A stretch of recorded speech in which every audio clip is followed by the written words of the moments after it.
Hey there, friends, and welcome back to another 3-Minute Thoughts. My name is Derek, and in the next 3 minutes, we're going to take a look at Job chapters 21, 22, and 23. All right, these three chapters continue a very, very similar line of thinking. Job suffers. His friends are horrible human beings who bring zero comfort whatsoever. Okay, maybe that's a little bit harsh about being horrible humans, but they bring zero comfort whatsoever.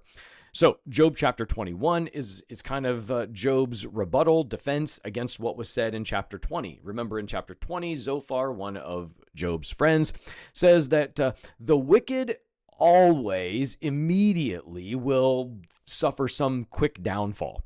Now, in chapter 21, Job says, not so true, right? Sometimes the wicked actually prosper. Sometimes they live long lives, they're rich, and they find comfortable ways of living.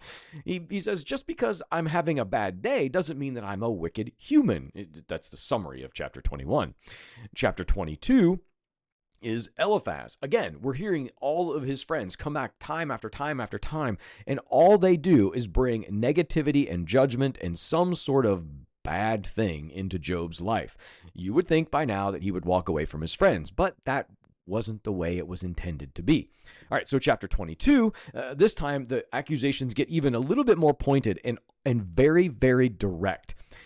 So Eliphaz is going to accuse Job of committing terrible and great sins, and he expressly spells them out. He talks about oppressing the poor, or withholding help from the needy, or even mistreating those who are struggling or are vulnerable.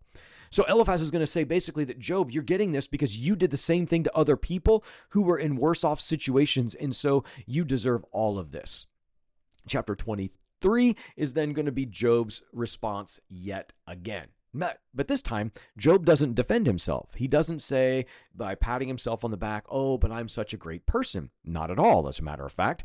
He just simply expresses his deep desire to come before God and present his case, right? So Job is confident that if he could stand before God, he would be vindicated, as he has remained faithful. The whole idea is, even in the midst of all of this judgment and negativity and abandonment by his friends, and even feeling abandoned by God himself, Job hasn't walked away from God.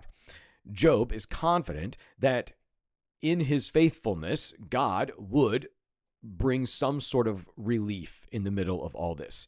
Even in the midst of his great frustration, Job knows and understands and believes in the sovereignty of God, acknowledging that God's purposes, although mysterious and incomprehensible, are greater than his own ability to understand. So that's it for today. Be well, friends.